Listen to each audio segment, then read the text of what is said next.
Audio Jungle. Hello friends, this is Radha and welcome to our channel Rama educate study. Friends, आज के इस video में हम ह्यूमन बॉडी के टॉप 80 क्वेश्चंस को डिस्कस करने वाले हैं, जो कि साइंस जीके के क्वेश्चंस है और ये वो क्वेश्चंस है जो हर एग्जाम में पूछे जाते हैं। तो वीडियो को बिना स्किप किए लास्ट तक जरूर देखिएगा। बढ़ते अपने क्वेश्चंस की ओर। पहला है, मनुष्य का वैज्ञानिक नाम क्या है? तो मनुष्य का वैज्ञानिक नाम होमो सेपियंस है। आँख के किस भाग में वस्तु का प्रतिबिंब बनता है? तो आँख के रेटिना भाग में वस्तु का प्रतिबिंब बनता है। शरीर का सबसे व्यस्त अंग कौन सा होता है? तो शरीर का सबसे व्यस्त अंग हृदय होता है।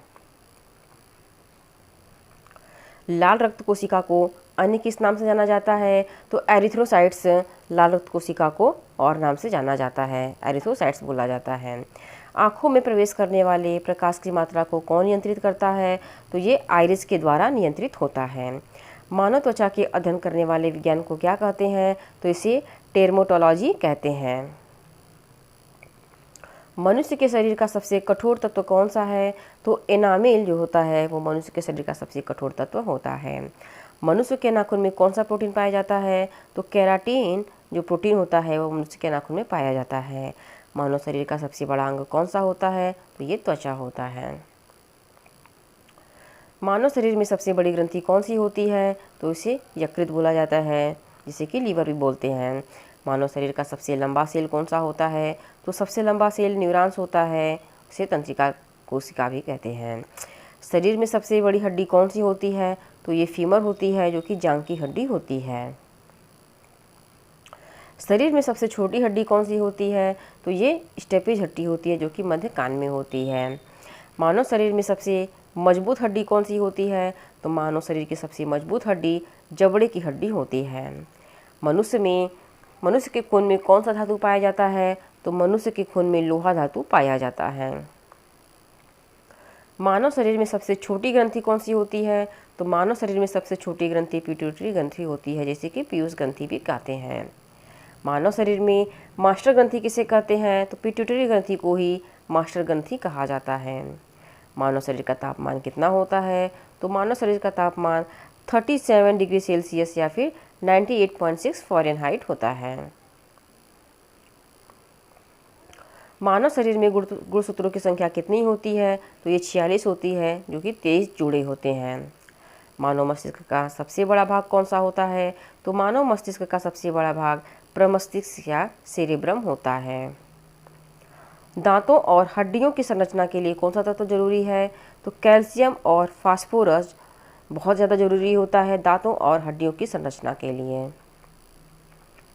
मानव में कितने प्रकार के दांत होते हैं? तो मानव में 4 प्रकार के दांत होते हैं। मनुष्य के शरीर का रंग किस रंजक के द्वारा होता है? तो ये मेलानिन के द्वारा होता है। मानव शरीर में कुल कितनी हड्डियां होती हैं? तो मानव शरीर में 206 हड्डियां होती हैं। मानव शरीर कुल में कितनी मांसपेशियां होती हैं? तो मानव शरीर में कुल 639 मांसपेशियां होती हैं। लाल रक्त कणिका का निर्माण कहाँ होता है? तो लाल रक्त कणिका का निर्माण अस्थि मज्जा में होता है, जिसे कि बोन मैरो भी कहते हैं। मानव शरीर का ताप नियंत्रण कौन सी ग्रंथि करती है? तो हाइपोथैलेमस ग्रंथि मानव शरीर के ताप का नियंत्रण करती है। सफ़ेद रक्त कोशिकाओं का जीवन काल कितने दिन का होता है?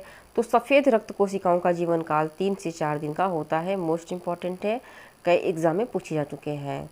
लाल रक्त कोशिकाओं का जीवन काल कितने दिन का होता है? तो 120 डेज का लाल रक्त कोशिकाओं का जीवन काल होता है, 120 दिन का। लाल रक्त कण और श्वेत रक्त कण का अनुपात कितना होता है? तो ये 600:1 होता है। लाल रक्त कण और श्वेत रक्त कण का अनुपात 600:1 होता है, 600:1। रक्त का थक्का बनाने में कौन सा विटामिन सहायक होता है? तो रक्त का थक्का बनाने में विटामिन के हेल्प करता है। मानव शरीर में सबसे छोटा सफ़ेद रक्त कोशिका कौन सा होता है? तो इसे लिम्फोसाइट कहा जाता है, जो सबसे छोटा सफ़ेद रक्त कोशिका होता है। मानव शरीर में कितने रक्त समूह होते हैं? तो मानव शरीर में 4 रक्त समूह होते हैं, ए बी और ओ, जो कि मानव शरीर के रक्त समूह हैं, ब्लड ग्रुप हैं। फेफड़े को ढकने वाले आवरण को क्या कहते हैं? तो फेफड़े को ढकने वाले आवरण को प्लूरा कहा जाता है। रक्त का पीएच मान कितना होता है? तो रक्त का पीएच मान 7.4 होता है। श्वेत रक्त कण का मुख्य कार्य क्या होता है? तो श्वेत रक्त कण का मुख्य कार्य शरीर को संक्रमण से बचाना होता है। यूनिवर्सल रक्तदाता समूह किसको कहा जाता है? तो ओ समूह को, जो कि ओ ग्रुप होता है, ब्लड का जो ग्रुप ओ होता है, उसे यूनिवर्सल रक्तदाता समूह कहा जाता है। यूनिवर्सल रक्त प्राप्तकर्ता किस रक्त समूह को कहा जाता है? तो जो ए बी ग्रुप होता है उसे यूनिवर्सल रक्त प्राप्तकर्ता कहा जाता है। मीन्स कि वे किसी के भी ब्लड ग्रुप को वो एक्सेप्ट कर सकते हैं। इन्हें प्राप्तकर्ता कहा जाता है। महिलाओं में पाए जाने वाले गुणसूत्र कौन सा होता है? तो महिलाओं में पाए जाने वाला गुणसूत्र XX होता है। सेक्स हार्मोन किसके द्वारा स्रावित होता है? तो सेक्स हार्मोन जो होता है वो एड्रिनल ग्रंथि के द्वारा स्रावित होता है। कानों में अस्थियों की संख्या कितनी होती है? तो कानों में अस्थियों की संख्या 6 होती है। पुरुषों के सेक्स हार्मोन को क्या कहते हैं?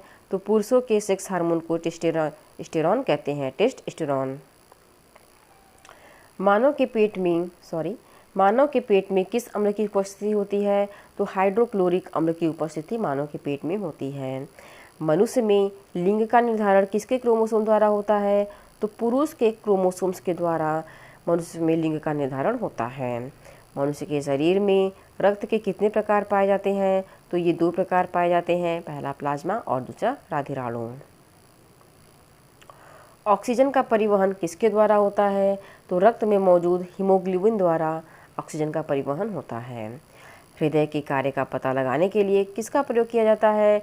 तो इसे ECG बोला जाता है, इलेक्ट्रोकार्डियोग्राम, जिससे कि हृदय के कार्य का पता लगाया जाता है। मांसपेशी और अस्थि के जोड़ को क्या कहा जाता है? तो इसे टेंडन कहा जाता है। मांसपेशी और अस्थि के जोड़ को टेंडन कहा जाता है। वृक्क में बनने वाली पथरी किसकी बनी होती है? तो जो वृक्क में पथरी बनती है वो कैल्शियम ऑक्सलेट की बनी होती है। हृदय से शरीर की ओर ले जाने वाली रक्तवाहिनी को क्या कहा जाता है? तो इसे धमनी कहा जाता है, जो कि हृदय से शरीर की ओर रक्तवाहिनी को ले जाता है। कान का सुनने के अलावा मुख्य कार्य और क्या होता है? तो ये शरीर को संतुलित करता है। सुनने के अलावा यह शरीर को संतुलित करने का भी कार्य करता है। पीयूष ग्रंथि कहाँ पर होता है? तो पीयूष ग्रंथि मस्तिष्क में होता है। मस्तिष्क के किस भाग को बुद्धि का केंद्र कहा जाता है? तो प्रमस्तिष्क को बुद्धि का केंद्र कहा जाता है। शरीर की सबसे बड़ी कोशिका कौन सी होती है? तो ये तंत्रिका कोशिका होती है, जो कि शरीर की सबसे बड़ी कोशिका होती है। मनुष्य में मुख्य श्वसन अंग क्या होता है? तो फेफड़ा मनुष्य का मुख्य श्वसन अंग होता है। मस्तिष्क का वजन कितना होता है? तो मनुष्य के मस्तिष्क का वजन 1300 ग्राम से 1400 ग्राम होता है। मानव शरीर में पाचन का अधिकांश भाग किस अंग में संपन्न होता है? तो छोटी आंत में पाचन का अधिकांश भाग संपन्न होता है। मानव शरीर के रक्त समूह की खोज किसने की थी? तो मानव शरीर के रक्त समूह की खोज कार्ल लैंडस्टेनर ने की थी। मनुष्य के सौंदर्य का अध्ययन को क्या कहा जाता है? तो मनुष्य के सौंदर्य के अध्ययन को कैलोलॉजी कहा जाता है। मनुष्य के आंसू में कौन सा एंजाइम पाया जाता है? तो मनुष्य के आंसू में लाइसोजाइम पाया जाता है। श्वसन किस प्रकार की प्रक्रिया मानी जाती है? तो ये अपचयी प्रक्रिया मानी जाती है। मनुष्य का हृदय 1 मिनट में कितनी बार धड़कता है? तो मनुष्य का हृदय 1 मिनट में 72 बार धड़कता है। रक्तस्राव को रोकने के लिए किस एल्यूमिनियम रबड़ का प्रयोग होता है? तो इसे पोटास एलम कहते हैं, जिससे कि रक्तस्राव को रोका जाता है। और ये फिटकरी होता है, इसे पोटास एलम को फिटकरी भी कहा जाता है। महिलाओं की गर्भावस्था की अवधि कितनी होती है? तो महिलाओं की गर्भावस्था की अवधि 266 से 270 दिन की होती है। महिलाओं में मासिक धर्म का काल कितना होता है? तो महिलाओं में मासिक धर्म का काल 28 दिन का होता है। सबसे बड़ी अंतःस्रावी ग्रंथि कौन सी है? तो सबसे बड़ी अंतःस्रावी ग्रंथि थायराइड ग्रंथि है। मानव शरीर में लाल रक्त कण की संख्या किस यंत्र से ज्ञात की जाती है? तो मानव शरीर में लाल रक्त की संख्या हेमोसाइटोमीटर से ज्ञात की जाती है। मृत RCB को किसके द्वारा नष्ट किया जाता है? तो इसे यकृत के द्वारा नष्ट किया जाता है। टिटनेस रोग से कौन सा अंग प्रभावित होता है? तो टिटनेस रोग से तंत्रिका तंत्र प्रभावित होता है। मानव शरीर में कितने प्रतिशत जल होता है? तो मानव शरीर में 65 से 75% जल होता है, 65 से 75%। रिकेट्स की बीमारी किस विटामिन की कमी से होता है? तो विटामिन D की कमी से रिकेट्स नामक बीमारी होती है। कौन सा हार्मोन हृदय को नियंत्रित करता है? तो एड्रिनलिन हार्मोन हृदय को नियंत्रित करता है। मानव शरीर की सबसे बड़ी मिश्रित ग्रंथि कौन सी है? तो मानव शरीर की सबसे बड़ी मिश्रित ग्रंथि अग्नाशय ग्रंथि है। आंसू किस ग्रंथि से निकलता है? तो लेक्राइमर ग्रंथि से आंसू निकलता है। पीनियल ग्रंथि कहाँ पर पाया जाता है? तो पीनियल ग्रंथि मस्तिष्क में पाया जाता है। अंडाशय सिर्फ कहाँ पाया जाता है? तो अंडाशय सिर्फ स्त्रियों में पाया जाता है। मानव शरीर में किस अंग में लसिका कोशिका बनती है? तो दीर्घ अस्थि में लसिका कोशिका बनती है। मानव शरीर में कितने निलय होते हैं? तो मानव शरीर में 4 निलय होते हैं। मानव शरीर में खून की शुद्धिकरण की प्रक्रिया को क्या कहा जाता है? तो मानव शरीर में जो खून की शुद्धिकरण की प्रक्रिया होती है उसे डायलिसिस कहा जाता है। मनुष्य के शरीर में प्रतिदिन लगभग कितना मूत्र बनता है? तो मनुष्य के शरीर में प्रतिदिन लगभग 1.5 लीटर खून बनता है, 1.5 लीटर। दोस्तों आज के लिए बस इतना ही। मिलते हैं अपने अगले वीडियो में। अगर आपको हमारा वीडियो पसंद आया तो प्लीज़ हमारे चैनल को सब्सक्राइब कर दीजिए, लाइक और शेयर भी कर दीजिए। Thank you.